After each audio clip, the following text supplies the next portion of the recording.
안녕하세요. 사연에 빠지다의 DJ 민영입니다. 오늘 사연 정말 가슴 아픈 사연인데요. 얼마 전 감당하기 어려운 슬픔을 겪으셨다는 한 여성분께서 사연 보내주셨습니다. 오늘 사연 어떤 이야기인지 함께 들어볼게요.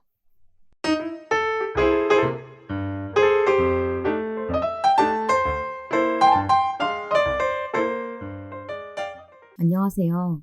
저는 경기도 화성에 거주하고 있는 30대 중반 여성입니다.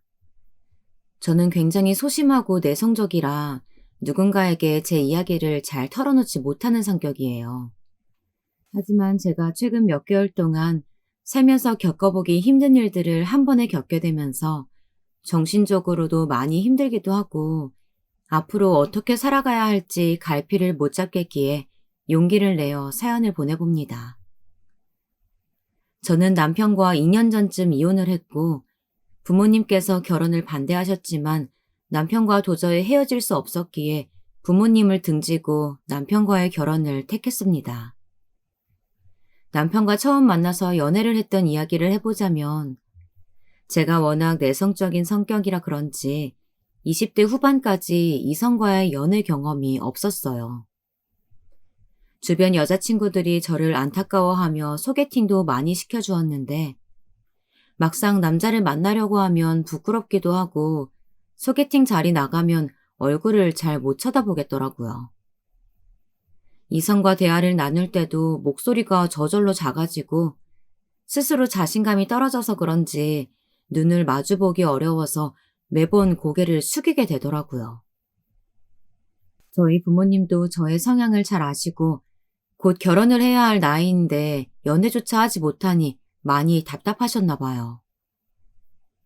부모님의 주변 인맥을 통해 괜찮은 남자들을 직접 알아보시고 몇 번이나 저와 연결시켜주려고 애쓰셨지만 저의 내성적인 성향으로 인해 부모님께서 소개해주신 남자들을 예의상 몇 번 만나기는 했어도 연애까지 이어지지는 않더라고요. 그렇게 저는 혼자 살아야 할 운명인 것처럼 지내왔습니다.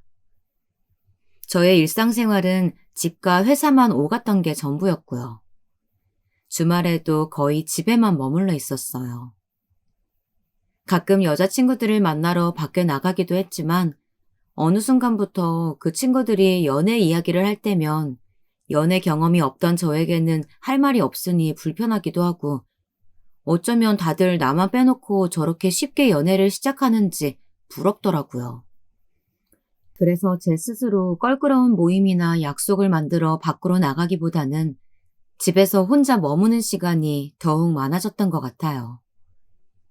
그러던 어느 날 평상시처럼 회사에 출근을 하고 있는데 지하철역 출구 앞에서 전단지를 나눠주고 있는 거예요. 얼떨결에 전단지를 받고 살펴보았더니 핸드폰 앱을 통해 소개팅을 할 수 있는 광고지였어요. 핸드폰 앱으로 소개팅을 할 수 있다고? 정말로 앱을 통해서 이성을 만날 수 있는 건가? 저는 우연히 전달받게 된 전단지를 통해 소개팅 앱에 대해서 처음 알게 되었고 앱으로 이성을 소개해준다는 것이 그저 신기하게만 느껴졌습니다. 그리고 소개팅 앱에 호기심을 가지고 반신반의로 가입을 해보았고 가입을 하자마자 저와 가까운 동네에 살고 있었던 어떤 남자에게 바로 연락이 왔어요. 그 남자가 보낸 쪽지에는 간단한 인사와 함께 간략한 소개글이 적혀 있었습니다. 안녕하세요. 저는 35살이고 직장인이에요. 가까운 동네에 거주하시는 것 같아서 반가워서 연락드려봐요. 안면식도 없는 낯선 남자에게서 무작정 날라온 쪽지가 저에게는 참 흥미로웠던 것 같아요. 이렇게 소개팅 앱으로 이성을 만날 수 있다니 저의 호기심은 더욱 커져만 갔고 나에게 쪽지를 건넨 그 남자와 계속 대화를 이어갔습니다. 그 남자와 저는 그렇게 소개팅 어플로 만난 것을 계기로 서로의 일상에 대해 시시콜콜 대화를 나누며 조금씩 알아가고 있었어요. 제가 이성을 직접 만나면 내성적인 성향 때문에 대화를 나누기가 참 어려웠는데요. 이렇게 이성과 얼굴을 맞대지 않고 온라인 채팅으로 대화를 나누다 보니 좀 더 수월하더라고요. 아침에 일어나면 항상 그 남자에게서 먼저 연락이 왔어요. 어젯밤 좋은 꿈 꾸셨나요? 오늘 아침 비가 내린다고 하더라고요. 출근길에 우산 꼭 챙겨가세요. 그리고 회사 퇴근길부터 잠들 때까지 그 남자와 계속 대화를 나누는 것이 마치 실제로 연애를 하는 것 마냥 즐겁고 설렜던 것 같아요. 그러던 어느 날 회사 퇴근길에 여느 때와 같이 그 남자에게서 메시지가 왔어요. 저기, 괜찮으시면 우리 실제로 한번 만나볼래요? 전혀 부담 갖지는 말고요. 계속 연락하면서 지내다 보니까 직접 만나보고 싶다는 생각이 들어서요. 그 남자는 저에게 어떻게 실제로 만나자고 해야 할지 한참 생각한 듯이 메시지에 고민의 흔적이 느껴졌어요. 사실은 저도 그 남자처럼 온라인 채팅으로만 대화를 나누다 보니 실제로 만나보고 싶다는 생각도 들었고, 그 남자를 만나지 않고 연락을 끊게 되면 나중에 후회할 것 같다는 생각이 들어서 조심스럽지만 설렘 가득한 실제 만남을 승낙하게 되었습니다. 약속 당일이 되자 저는 왠지 모르게 설렘보다는 걱정이 가득했던 것 같아요. 그동안 얼굴을 직접 보지 않고 온라인상에서 많은 대화를 나누긴 했지만 서로의 신상 정보에 대해서는 정확히 모르고 있었기 때문에 문득 저에게 연락 온 이 남자가 실제로는 이상한 사람이 아닐지, 또는 불순한 의도를 가지고 저에게 접근한 사람은 아닐지 의심이 들기 시작했거든요. 그리고 저의 내성적인 성향 때문에 그 남자를 실제로 만나게 되면 제가 또 다시 말수가 적어지게 될까봐 걱정도 했던 것 같아요.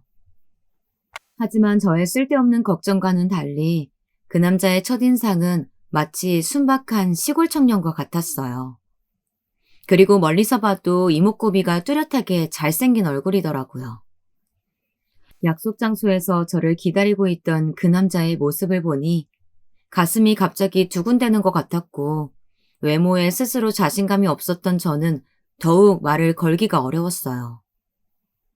하지만 그 남자가 먼저 저에게 다가와 다정한 말투로 인사를 건넸고, 제가 그 남자의 얼굴도 잘 못 쳐다보고 부끄러워하니까 그 모습을 도리어 귀엽게 느꼈었나 봐요.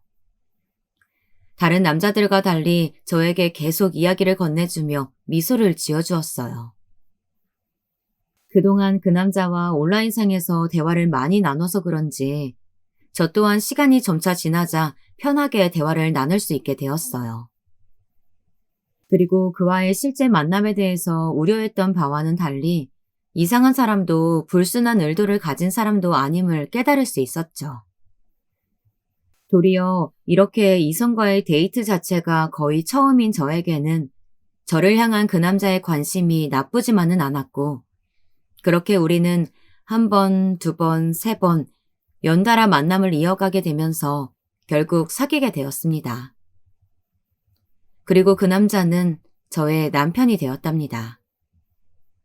저보다 5살이 많았던 남편은 제가 어려서 그런지 저의 내성적인 성향을 잘 이해해주고 배려해주고 저의 모든 행동을 귀여워해 주었어요.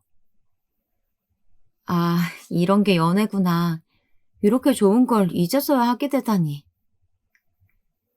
집신도 제 짝이 있다고 하더니 저도 이제서야 진정한 사랑을 만나게 된 것 같아 기쁘고 행복했습니다.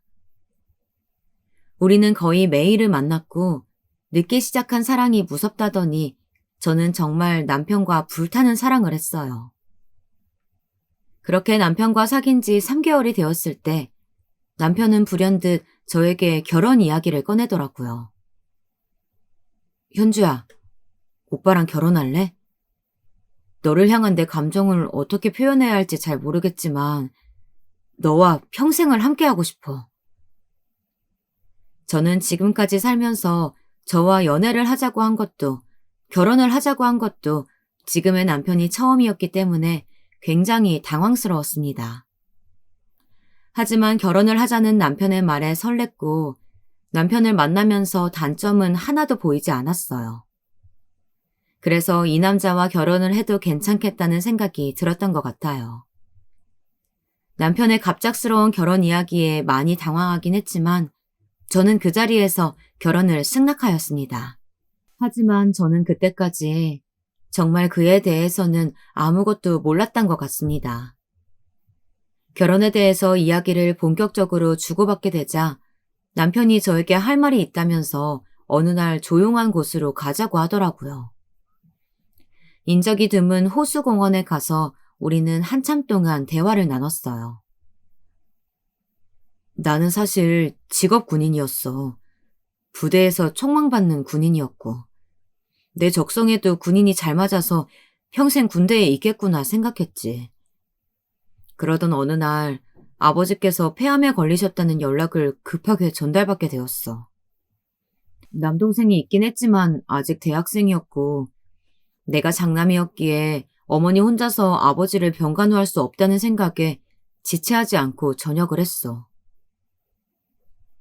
남편의 갑작스러운 이야기에 저는 무척 당황했지만 그동안 남편이 나에게 이 무거운 이야기를 꺼내기 위해서 얼마나 고민을 했을까 생각하면 안쓰러웠던 것 같아요. 그리고 남편은 계속 본인의 이야기를 이어나갔어요. 투병 생활을 하고 계신 아버지와 혼자서 병간호하느라 고생하실 어머니 생각해서 급하게 전역을 하긴 했지만 그 당시 나는 군대 밖의 사회생활에 대해서는 아무런 준비가 되어 있지 않았어. 나는 아버지 대신해서 가장으로서 당장의 경제활동을 해야만 했고 급한 대로 아무 회사나 들어가서 취업을 했지. 그렇게 아버지의 병간호와 회사 생활만 하고 지내다가 우연히 소개팅 앱에서 만나게 된 게 바로 너야. 저는 남편의 이야기가 마치 영화 속 줄거리같이 느껴졌어요. 나와 연애를 하면서도 한편으로는 힘든 생활을 하고 있었을 남편을 생각하니 더욱 안쓰럽고 슬펐던 것 같아요. 혼자서 감당하기 어려운 집안 이야기를 저에게 힘겹게 이야기해준 남편에게 고마운 마음이 들었고, 저는 남편과 얼른 결혼을 해서 힘든 시기를 함께 극복할 수 있도록 도움을 주고 싶었어요. 그리고 저희 부모님에게 남편과의 교제 사실을 알리고 이 남자와 결혼을 하고 싶다고 이야기하였습니다. 그동안 연애 경험이 없던 내성적인 딸의 결혼 이야기를 꺼내자 부모님은 적잖게 놀라셨고 남편의 집안 상황에 대해서 이야기하자 아버지는 노발대발하셨어요. 아빠는 우리 딸이 좋은 남자 만나서 결혼하고 행복했으면 좋겠어. 그런데 그 남자는 아무리 생각해도 아닌 것 같다. 우리 딸이 어디가 못나서 별 볼 일 없는 5살이나 많은 남자한테 시집 가겠다고 그러는 거야. 그리고 시아버지가 될 사람이 폐암 환자라니. 그 남자와 결혼해서 시집살이도 모자라서 시아버지 병간호까지 할 셈이야? 제가 어렸을 때부터 아버지는 늘 저의 편이 되어주셨기 때문에 이렇게까지 결혼을 심하게 반대하실 거라고 상상도 못했던 것 같아요. 하지만 아버지와 더불어 어머니도 결혼을 반대하셨고 저 혼자 부모님을 설득하기가 어려웠기에 남편에게 이야기를 했어요. 오빠, 부모님 두 분 다 우리 결혼을 반대하셔. 아무래도 오빠가 직접 우리 집에 와서 부모님께 인사드리고 설득을 시켜야 할 것 같아. 남편은 저의 이야기를 듣고 그날 바로 비싼 한우 소고기를 사들고 부모님 집을 찾아왔어요. 하지만 남편을 집에 들이고 싶지 않던 부모님은 문을 열어주지 않았고 한참 동안 남편은 무릎을 꿇고 밖에서 기다렸던 것 같습니다. 조금 더 버티면 부모님이 남편을 집에 들여보내주지 않을까 하고 기다려보았지만 몇 시간이 지났는데도 추운 날씨에 밖에서 버티고 있는 남편을 부모님은 거들떠보지도 않으셨던 것 같아요. 저는 남편이 이러다가 동상이 걸려 큰일이 날 것만 같아 이제 그만 집에 돌아가라며 이야기를 했고 부모님은 제가 남편을 걱정하는 모습을 보고 저에게 더욱 실망하셨던 것 같습니다. 그런 일이 있고 남편은 몇 번을 저희 부모님을 만나 뵙기 위해 시도했지만 실제로 만나 뵙고 이야기조차 꺼내기가 어려웠습니다. 저 또한 부모님의 결혼 반대와 모진 말들에 지쳐갔고 남편과 헤어질까 생각도 했지만 그러기에는 남편을 너무나 사랑했습니다. 내 평생 이 남자를 놓치면 더 이상 다른 남자를 만나지 못할 것 같다는 생각이 들었어요. 반면에 남편의 집에서는 저와의 결혼을 반기는 눈치였습니다. 시아버지께서 아무래도 암투병 중이시기 때문에 남편의 결혼식을 얼른 보고 싶으셨나 봐요. 남편의 나이가 이미 혼기가 꽉 차기도 했고 남편에 비해서 더 좋은 직장에 다니는 어린 신부를 데리고 온다고 하니 결혼을 더욱 서둘렀으면 했던 것 같습니다. 남편 또한 저를 놓치고 싶지 않았는지 저희 부모님이 반대를 하셨음에도 불구하고 힘든 기색 없이 저희 부모님을 설득하기 위해 몇 번이고 집에 찾아왔던 것 같아요. 그렇게 몇 개월이 지났고 시아버지는 갑작스럽게 병세가 악화되어 돌아가시게 되었습니다. 결국 시아버님은 우리 결혼식을 보지 못한 채 돌아가셨죠. 예상치 못하게 시아버님이 돌아가시면서 남편은 한동안 제정신이 아니었어요. 하지만 다행히 시간이 지나면서 우울하거나 슬픈 기색보다는 다시 활기를 되찾을 수 있었어요. 그리고 더욱 저와 결혼하기 위해 애썼습니다. 저는 암투병 중이었던 시아버님이 돌아가시게 되어 우리 부모님께서 결혼을 허락해 주실 거라고 생각했어요.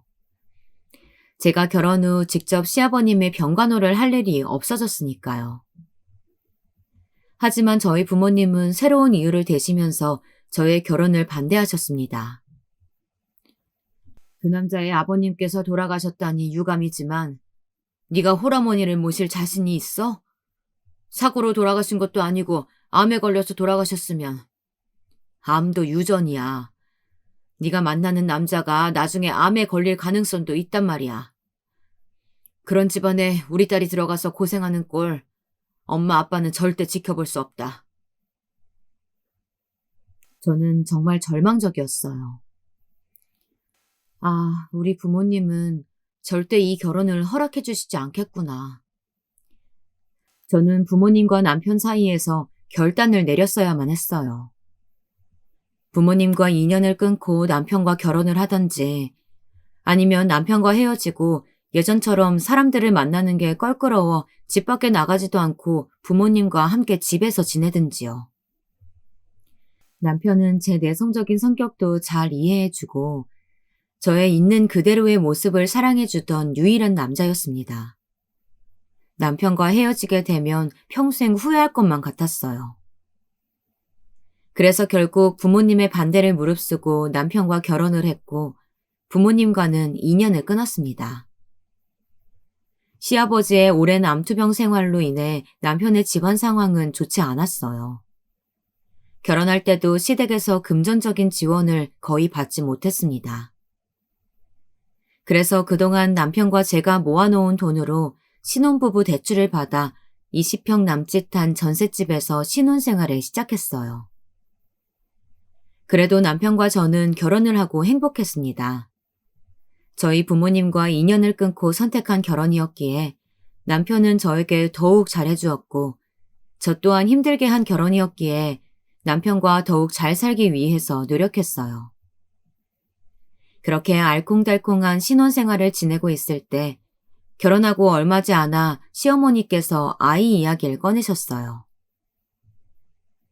너희가 이제 막 결혼해서 신혼생활 즐기는 것도 좋지만 얼른 아이를 가져야 하지 않겠어?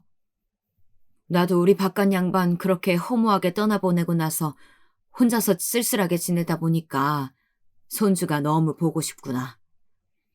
나이 들면 자식보다 손주 보는 맛에 산다고 얼른 손주 보고 싶다.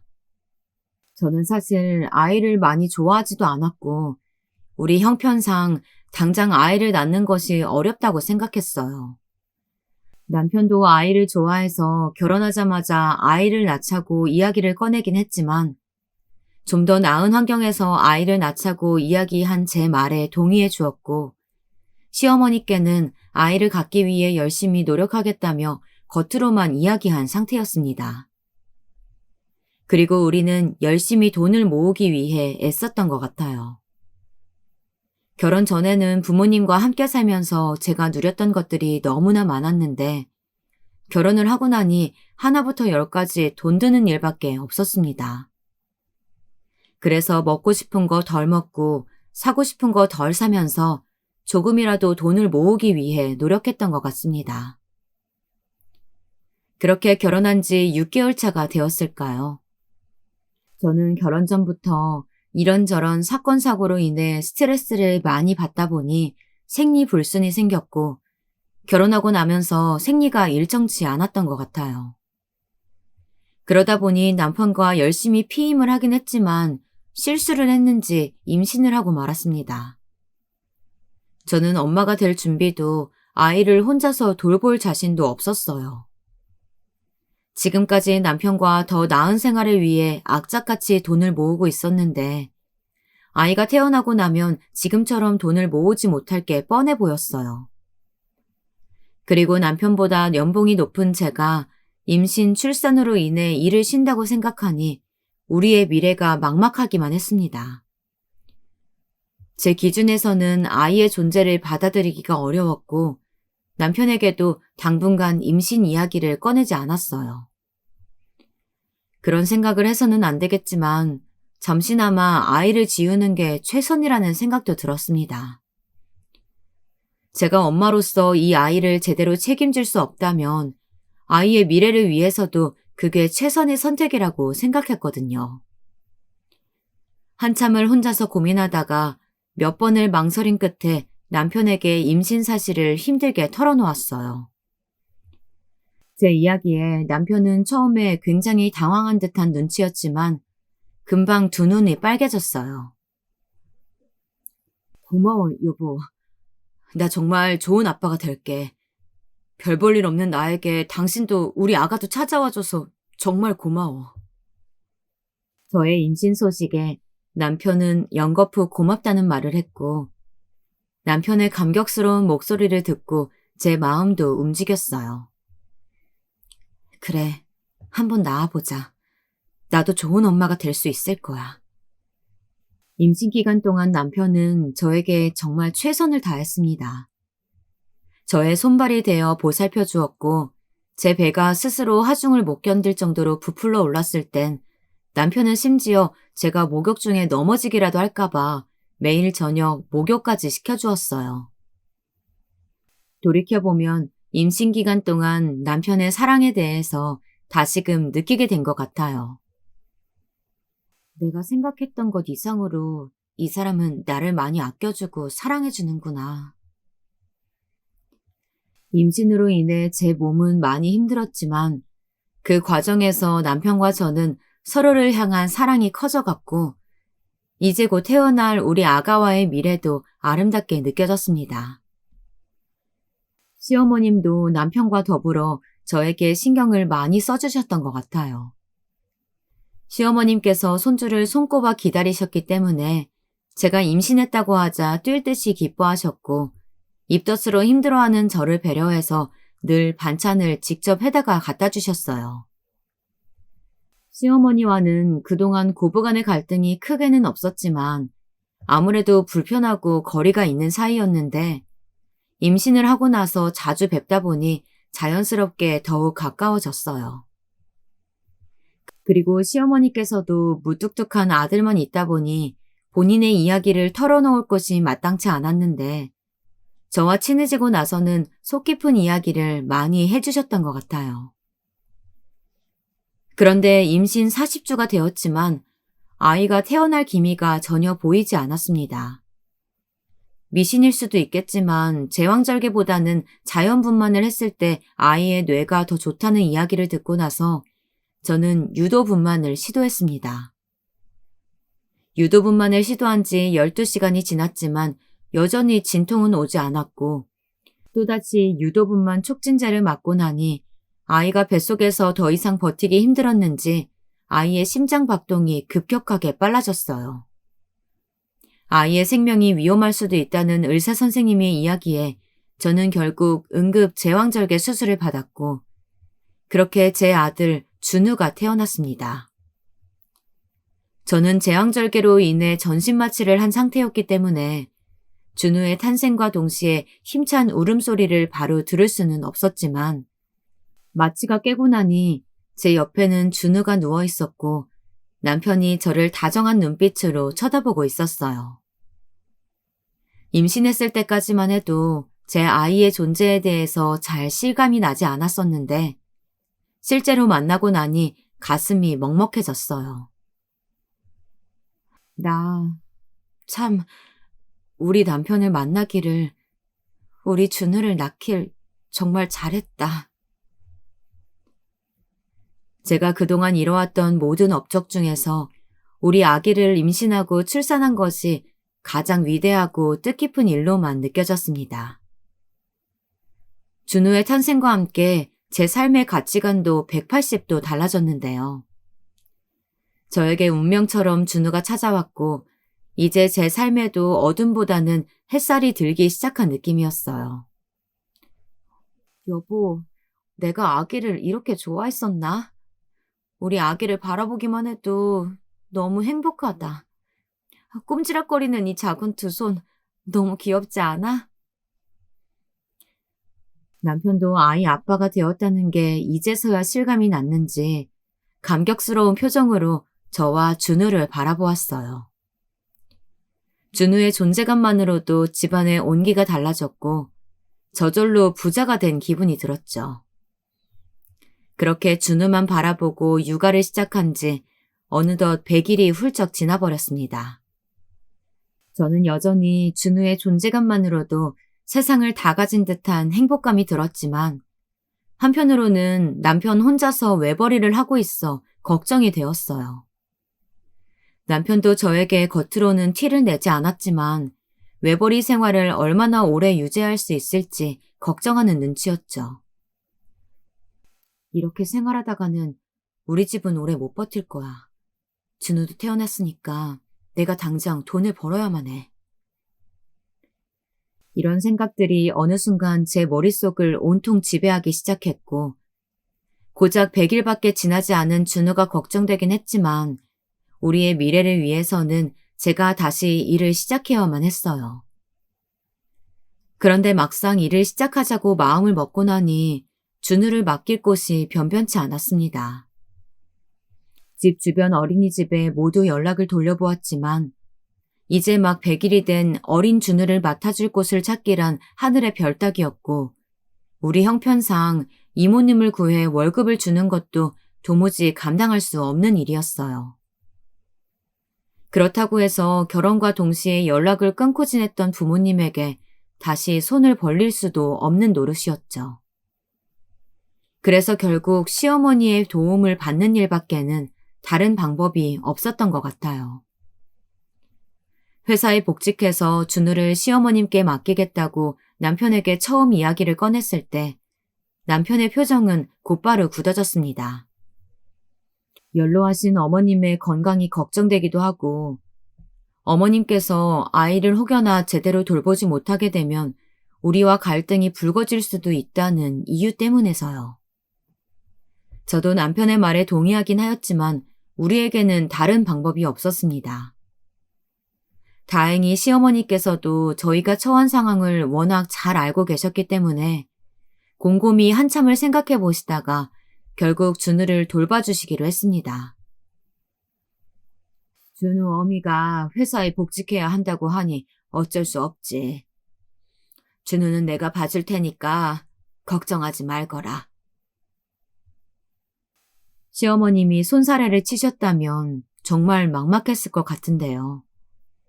다행히 저의 간절한 부탁을 들어주셨고 준우가 100일이 지날 무렵부터 시어머님께서 돌봐주신 것 같아요.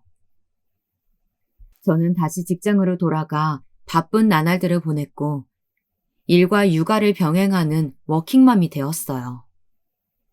출산한 지 얼마 지나지 않아 회사에 복귀해서 그런지 업무 처리하는 데 있어서 큰 어려움은 없었습니다. 다만 낮 동안 어린 아들을 온전히 보살피지 못한다는 것에 대해 엄마로서 미안한 마음이 들었고 동시에 시어머니께 육아에 대한 부담감을 떠안겨드린 것 같아 죄송한 마음이 들었습니다. 바쁘게 일을 하면서도 늘 마음 한편이 불편했던 것 같아요. 저는 회사 업무 특성상 야근이 많았어요. 임신 전에는 사무실에서 동료들과 밥 먹듯이 함께 야근을 했지만 저는 이제 한 아이의 엄마가 되었기 때문에 눈칫밥을 먹으며 정시에 퇴근을 했습니다.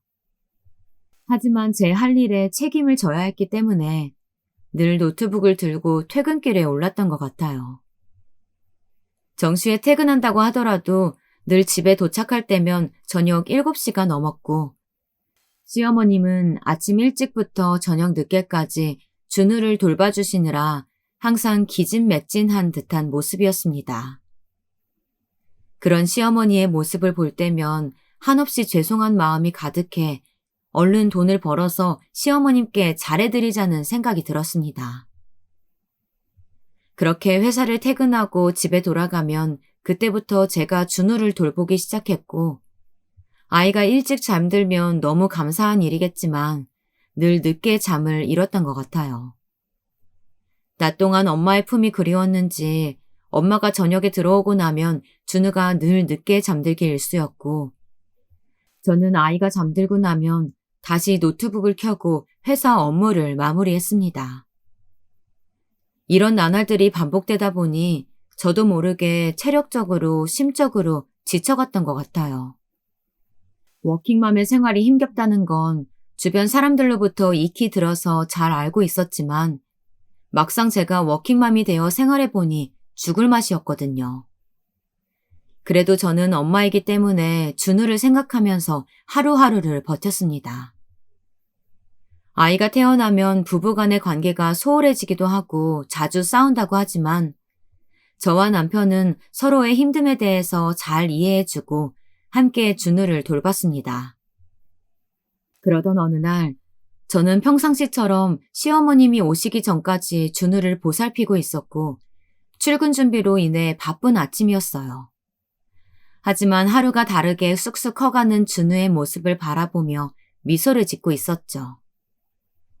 그날따라 시어머님은 30분 정도 집에 늦게 도착하셨는데 회사에 지각할세라 준우에게 짧은 인사를 건넨 뒤 헐레벌떡 현관문을 나섰던 것 같습니다. 그런데 그날이 우리 아기와의 마지막 인사가 되었어요. 점심시간이 지나고 회사에서 한창 바쁘게 업무를 보고 있었는데 남편에게서 급하게 연락이 왔어요. 남편과 저는 서로 회사에 출근하면 바쁜 업무로 인해 연락을 잘 하지 않는 편이었는데 그날따라 남편으로부터 몇 통의 부재중 전화가 와 있었고 또다시 핸드폰이 울려 무슨 일인가 싶어 바로 전화를 받았습니다. 남편이 다급한 목소리로 우리 준우가 숨을 쉬지 않아 병원으로 가는 길이라며 저에게도 빨리 병원으로 오라고 이야기했어요. 우리 준우가 숨을 쉬지 않는다니. 저는 그 순간 심장이 멎는 줄 알았어요. 오늘 아침까지만 해도 멀쩡하게 엄마에게 미소를 지어주던 아이였는데 갑자기 숨을 쉬지 않는다니. 남편의 말 한마디에 너무 놀라 목소리가 떨렸고 울음이 순간 터져나와 더 이상 대화를 나눌 수가 없었습니다. 그렇게 저는 아무런 자초지종도 모른 채 병원으로 향했고 병원에 도착했을 때는 이미 우리 아기가 산소호흡기를 착용하고 힘겹게 숨을 헐떡이고 있었습니다. 그 모습을 보자마자 저는 바로 털썩 주저앉아 버렸어요. 저를 발견한 남편이 저에게 달려와 감싸 안아주었어요. 여보, 이게 어떻게 된 일이야? 우리 준우가 왜 여기에 이러고 있어? 반쯤 정신을 놓고 새어나온 저의 물음에 남편 대신 시어머님이 미안하다는 말을 하셨어요. 미안하다, 준우애미야. 내가 아침에 실은 몸이 너무 안 좋아서 병원에 갔다가 약을 처방받았는데 그걸 먹고 잠깐 잠이 들어버려서 준우가 이불 위에 뒤집혀 있다는 걸 바로 발견하지 못했어. 사실 저는 그 당시 시어머님이 이야기가 귀에 잘 들어오지 않았어요. 단지 우리 아기가 이렇게 차가운 병원 침대 위에서 감당하기 힘든 산소호흡기를 착용하고 누워있다는 것 자체가 저에게 큰 충격으로 다가왔습니다. 제가 준우에게 뭘 어떻게 해줄 수 없는 그 상황 자체가 받아들여지지 않았거든요. 그리고 제가 병원에 도착해서 얼마 지나지 않아 준우의 상태가 갑자기 심각해졌는지 비상벨이 울렸고 순식간에 의료진이 달려와서 준우에게 심폐소생술을 시도했어요. 심폐소생술을 하는 동안 준우의 온몸이 흔들렸고 금방이라도 큰일이 날 것만 같았습니다. 그리고 그렇게 준우가 허무하게 세상을 떠나갔어요. 저는 우리 아이가 숨을 못 쉬어 고통스러워하고 있을 때 옆에 있어주지 못했고 엄마로서 해준 게 아무것도 없었어요. 말 못하는 우리 준우가 얼마나 고통스럽고 무서웠을까. 그리고 점차 이성을 찾아갈수록 시어머님이 너무나도 원망스러웠습니다. 시어머님은 자신의 부주의로 인해 준우가 세상을 떠났다는 것에 대해 죄책감을 느끼고 있었고 준우의 장례식이 끝나자마자 저에게 어렵게 다가와서 말을 거셨어요. 준우 어미야, 정말 미안하다. 내가 죽어야지.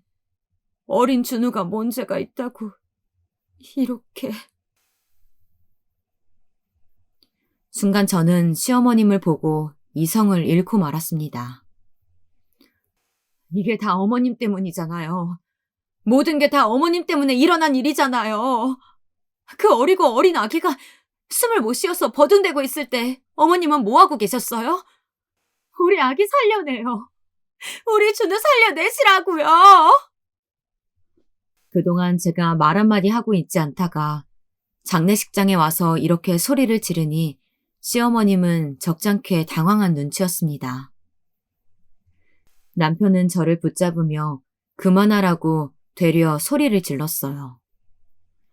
병원에 도착해서 지금 이 순간까지 저는 단 한 번도 시어머님께 말을 걸지도 대꾸하지도 않았거든요. 시어머님이 우리 준우를 죽게 만들었다는 생각에 몹시 분하고 치가 떨렸지만 아무 말도 하지 않고 입을 꾹 다물고 있었어요. 처음에는 준우가 죽었다는 사실을 받아들일 수가 없어 모든 상황에 대해서 회피했던 것 같고 그 다음에는 엄마로서 준우를 보살펴주지 못하고 죽음으로 내몰았다는 죄책감에 정신을 차릴 수가 없었어요. 그러던 중 시어머님이 저에게 다가와 미안하다며 말을 걸었을 때 이성을 잃었던 거죠. 맞아. 시어머님이 그날 잠들지 않았다면 우리 준우를 그렇게 허무하게 보내지 않았을 텐데 이게 다 어머님 때문이야. 시어머님에 대한 원망과 분노가 사무쳤고 저는 어떻게든 화풀이를 하지 않으면 미쳐버릴 것만 같았습니다. 저의 원성에 시어머님은 그저 본인이 잘못했다며 고개를 떨구며 눈물을 훔치셨어요. 장례식장에 끝까지 남아있던 몇몇 친척분들은 제가 시어머님께 소리 지르는 것을 보자 혀를 차며 저의 태도에 언짢은 표시를 했습니다. 저는 주변의 시선까지 신경 쓸 겨를이 없었어요. 저에게 준우는 제가 상상했던 것 이상으로 제 삶의 큰 부분을 차지하고 있었고 자식을 먼저 떠나보낸 엄마의 슬픔은 이루 다 말할 수 없었거든요. 사랑하는 준우야, 엄마가 참 못났다. 그렇지. 엄마가 지켜주지 못해서 많이 미안해, 우리 아들. 엄마가 많이 사랑해. 그렇게 저는 남편과 함께 준우의 마지막을 힘겹게 보내주고 집에 다시 돌아왔습니다. 하지만 저는 집에 돌아오자마자 다시 할 말을 잃을 수밖에 없었어요. 집에는 준우가 사용했던 침대, 옷가지, 장난감, 인형 등이 집안 곳곳에 널브러져 있었고 준우가 마치 어디선가 울면서 엄마를 찾을 것만 같았거든요. 저는 준우의 마지막 채취라도 다시 느껴보기 위해서 준우가 사용하던 물품들을 한참을 껴안고 있었고 또다시 눈물이 나기 시작했어요. 그런 제 모습을 옆에서 지켜보던 남편도 목 놓아 울기 시작했는데 그동안 남편은 시어머님이 옆에 있어서 그랬는지 혹시나 시어머님이 준우의 죽음에 대해 자책을 할까봐 울음을 꾹 참았던 것 같아요. 우리는 그렇게 여전히 준우의 채취를 느끼며 서로를 얼싸안고 한참을 울었습니다. 그렇게 한 달이 지나갔고 저와 남편은 차츰 준우의 물품을 하나씩 정리하기 시작했어요. 여전히 준우가 너무나 보고 싶었지만 우리 아이의 흔적을 계속 남겨두자니 슬픔의 골이 너무 깊어 이대로 두다간 제정신이 온전치 않을 것만 같았거든요. 남편도 이제는 더 이상 저의 우는 모습을 지켜보기 힘들었는지 제 눈치를 보며 조심스럽게 준우의 물품을 하나씩 정리하고 있었어요. 준우가 그렇게 세상을 떠나가고 저는 삶의 의욕을 완전히 잃어버렸습니다. 남편은 가족을 떠나보낸 경험이 있어서 그런지 저보다는 담담하게 일상생활을 시작했던 것 같은데요. 저는 여전히 삶의 의욕을 잃은 채 살아갔습니다. 준우가 우리 곁을 떠난 지 3개월이 되었을 때 저는 다시 회사 생활을 시작했고 이제는 더 이상 워킹맘이 아니었기에 일부러 늦게까지 야근을 도맡아 해왔어요. 바쁘게 일을 하면 잠시나마 준우에 대한 생각을 덜 수 있었고 야근으로 인해 몸은 힘들었지만 도리어 심적으로는 마음이 편해지더라고요. 저는 준우가 떠나가고 남편과의 대화가 확연히 줄어들었어요. 남편과 대화를 나누다 보면 대화 끝에는 항상 준우가 있었고 더불어 시어머님이 떠올랐거든요.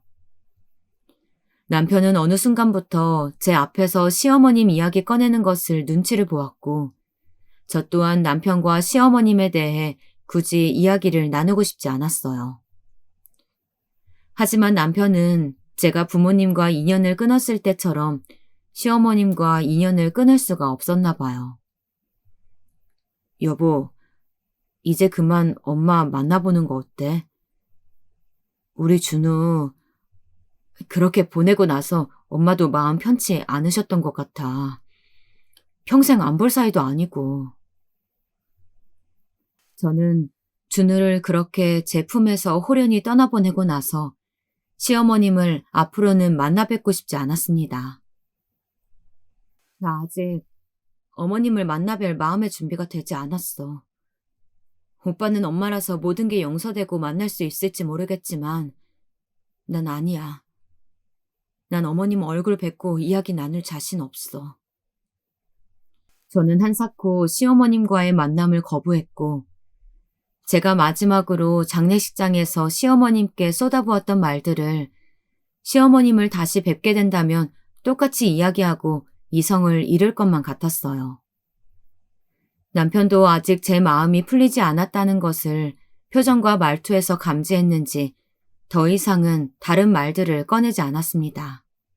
시간이 지나면 잊히는 일이 있고 시간이 지날수록 뚜렷해지는 일이 있나 봐요. 저에게 우리 아가의 죽음은 후자에 가까웠고 아무리 회사 일로 바쁘게 지내면서 잊어보려고 노력을 해봐도 저에게 준우의 빈자리는 너무나 컸습니다. 잠을 이루다가도 한밤중에 눈이 떠져서는 계속 멍을 때렸고 창밖을 말없이 한동안 응시하기도 했어요. 준우가 아닌 다른 생각을 이루려고 노력하다가도 억지로 생각을 하려고 해서 그런지 다시 결국 우리 아가에 대한 생각으로 되돌아왔던 것 같아요. 다람쥐 쳇바퀴 돌아가듯이 제 머릿속에는 온통 준우 생각으로 꽉 차서 머리가 터질 지경이었습니다. 제 상태가 심각해지자 남편은 더 이상 저를 내버려둬서는 안 되겠다고 생각했는지 저를 억지로 끌고 가서 정신과 상담을 시켰어요. 생각보다 제 상태는 매우 심각했습니다. 우리 아기에 대한 생각을 하지 않으면 극도로 불안한 증상이 나타났고 또다시 소중한 무언가를 잃을 것 같다는 공포감에 휩싸여 온몸이 으스스 떨리기도 했어요.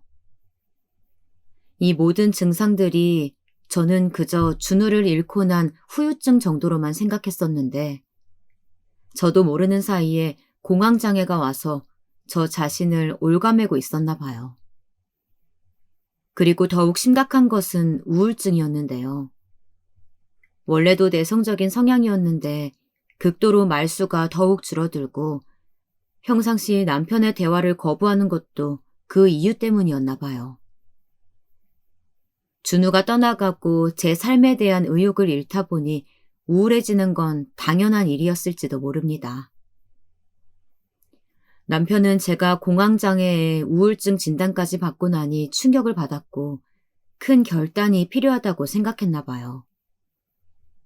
사실 남편은 그동안 시어머님으로 인해 준우가 죽게 되었다고 생각하기보다는 불가피한 사고라고 여겼었거든요. 그날은 시어머님의 몸 상태가 많이 좋지 않았고 어쩔 수 없이 약을 복용하게 되면서 벌어진 일이었기 때문에 남편은 저처럼 어머니께 화를 내거나 모든 것을 어머니 탓으로 돌리기보다는 도리어 우리 아기가 죽고 죄책감에 힘들어하는 시어머님을 걱정해 저 몰래 위로를 해드렸던 것 같아요.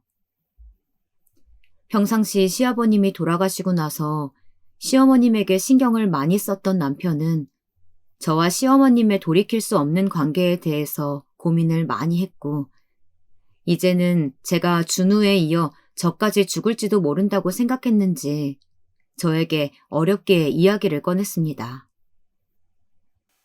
여보, 많이 힘들지?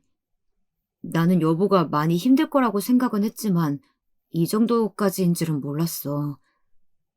나는 준우에 이어서 여보까지 더 이상 이룰 순 없어. 여보가 우리 엄마 만나기 힘들다고 하면 여보가 나랑 결혼하면서 장인어른과 장모님이랑 인연 끊었듯이 나도 엄마와의 인연을 끊을게. 남편은 여전히 나를 사랑하고 있었고 제가 과거에 그러했듯이 남편도 시어머님이 아닌 저를 선택했어요. 저는 사실 남편의 말을 듣고 나서 이제 더 이상 시어머님과 엮이지 않아도 된다는 안도감과 동시에 준우에 대한 죄책감으로부터 한꺼풀 벗어난 듯한 기분이 들어서 눈물을 흘렸습니다. 그 다음 날 남편은 혼자서 시어머님을 찾아갔고 제가 공황장애, 우울증 등 정신장애에 시달리고 있다는 사실을 전달한 것 같아요. 그리고 남아있는 저를 살리기 위해서는 앞으로 어머님과 인연을 끊을 수밖에 없는 상황에 대해서 이야기를 했고요. 그렇게 어머님과 한참 동안 대화를 나누고 온 남편은 집에 와서 저를 안아주었습니다. 남편의 두 눈은 빨갛게 출혈이 되어 있었어요. 남편의 말에 따르면 시어머님도 저를 충분히 이해한다면서 남편을 부둥켜 안으며 마지막 인사를 했다고 해요. 어제까지만 해도 남편이 시어머님과 인연을 끊고 제가 평생 시어머님을 만날 일 없게 만들어주겠다는 이야기가 고맙게 느껴졌었는데 남편의 그런 모습을 보니 마음 한편이 허전했습니다.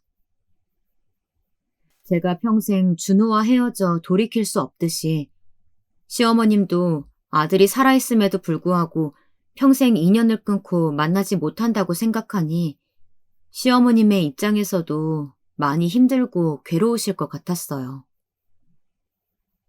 하지만 저는 시어머님을 안타까워하기 이전에 제 스스로 너무나 불안하고 우울했기 때문에 이런 지옥 같은 세상에서 벗어나기 위해서는 시어머님으로부터 멀어져 가는 수밖에 없었습니다. 그리고 한동안 남편과 정신과 상담을 정기적으로 다니며 제 스스로 다시 삶의 활력을 찾기 위해서 노력했어요. 남편은 언제나 그랬듯 제 편이 되어주었고 제 옆을 지켜주며 제가 더 이상 우울감에 빠지지 않도록 신경을 써주었어요. 남편의 노력이 빛을 발하기 시작했을까요? 병원에서도 점차 제 상태가 나아지고 있다고 이야기해 주었고, 저 또한 남편의 노력에 보답하기 위해서 억지로 웃거나 활동적으로 움직이기 위해 노력했어요. 이렇게 남편과 함께 노력하고 지내다 보니 우리 아기에 대한 생각도 점차 덜하게 되고 현재 제 상황에 대해 직시하면서 점차 우울증으로부터 벗어나게 되었던 것 같아요. 제 병세는 확실히 남편이 시어머님과 거리를 두기 시작하면서 좋아졌습니다. 남편 또한 저의 좀 더 밝아진 모습에 힘을 얻었고, 우리는 다시 서로에게 의지를 하며 힘든 시기를 극복하고 있었습니다. 그러던 어느 날 도련님으로부터 한 통의 전화가 왔어요. 준우가 세상을 떠난 뒤 시어머님과 더불어 도련님과의 연락도 모두 끊은 상태였는데 남편이 아닌 저에게 직접 전화를 했다는 게 많이 불편하기도 하고 한편으로는 시어머님께서 다시 남편과의 인연을 연결하고자 도련님을 앞세운 건 아닐지 이런저런 생각이 들었어요. 한참을 고민한 끝에 뒤늦게 전화를 받았는데 도련님은 격앙된 목소리로 형과 연락이 되지 않는다며 다짜고짜 형에게 병원으로 바로 와달라고 전해달라고 했어요. 어찌된 영문인지 몰라서 도련님께 자초지종을 물어보니 깊게 한숨을 쉬더군요. 형수님, 지금 엄마가 병원에 누워 계세요. 형이 엄마한테 인연을 끊자니 어쩌자느니 그런 이야기 하고 나서 시름시름 앓으시더니 결국 제가 외출한 틈을 타서 수면제를 과다 복용하신 것 같아요. 제가 엄마 발견하자마자 병원으로 모시긴 했는데 지금 좀 위급한 상황이에요. 형 좀 빨리 병원으로 와달라고 해주세요. 도련님의 이야기를 듣고 나서 저는 어떤 답변도 할 수가 없었어요. 어머님이 왜? 내가 아니라 왜 어머님이 자살 시도를 하신 건데? 준우가 죽고 나서 우리 아가가 외롭지 않게 저도 몇 번이고 죽을까 생각을 했지만 실제로는 남아있는 남편이 가여워서 한 번도 자살 시도를 한 적이 없었습니다. 그런데 시어머니께서 극단적인 시도를 하셨다고 하니 처음에는 이해가 잘 가지 않았어요.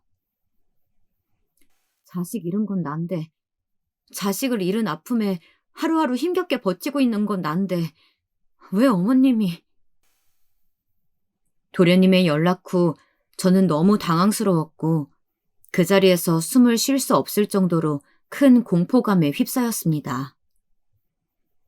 그 순간 남편이 일을 마치고 집에 들어왔는데 제가 이상 증세를 보이자 바로 저에게 달려왔고 저는 정신을 차리고 도련님께 연락 온 이야기를 남편에게 곧바로 해줬어요.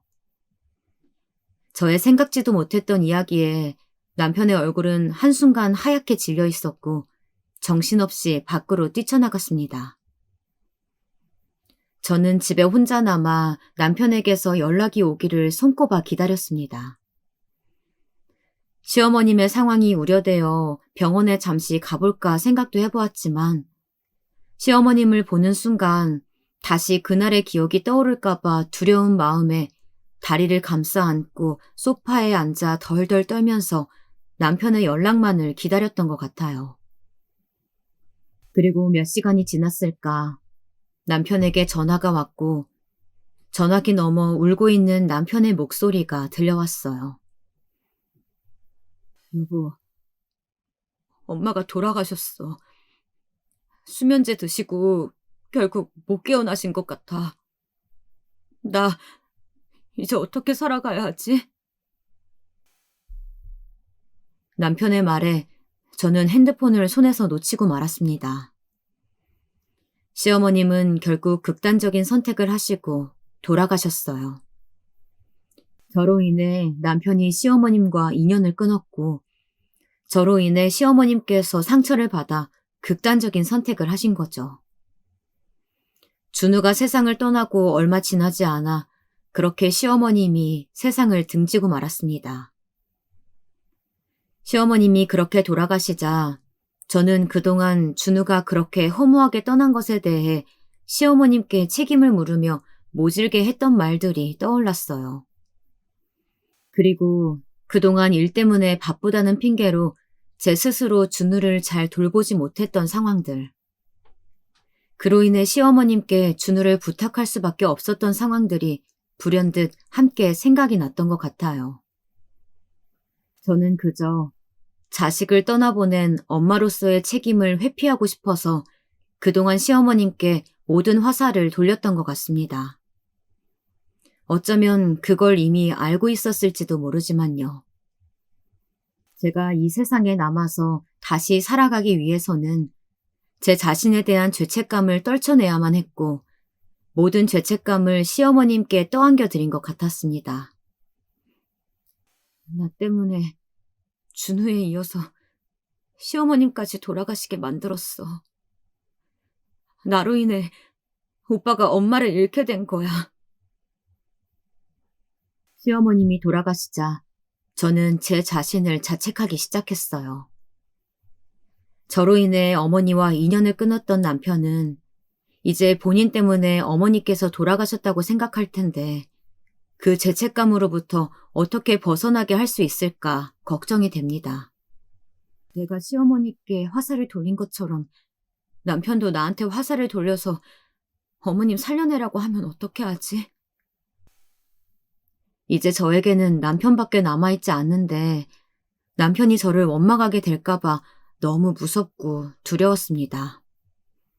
저는 남편에게 연락이 오자마자 바로 병원으로 향했고 예전에 제가 침대에 누워있던 준우를 바라보고 주저앉았던 것처럼 남편 또한 미동도 없는 시어머니의 침대 앞에서 주저앉아 있었어요.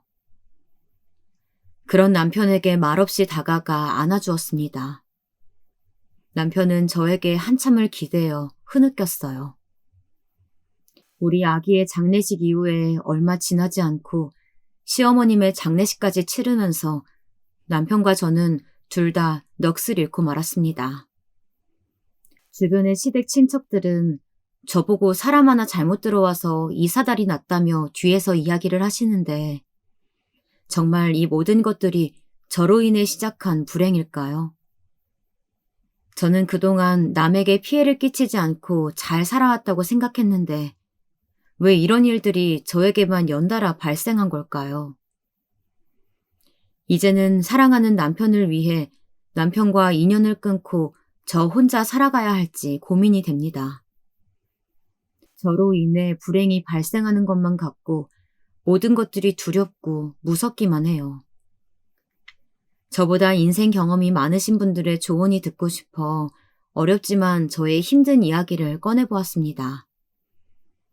저는 남편을 사랑해서 결혼한 것뿐인데 남편과의 결혼을 통해 주변 사람들에게 상처를 주고 죽음으로 내몰게 된 것 같아 너무 괴롭고 힘이 듭니다. 저는 앞으로 어떻게 살아가야 할까요? 제 긴 이야기 들어주셔서 감사합니다.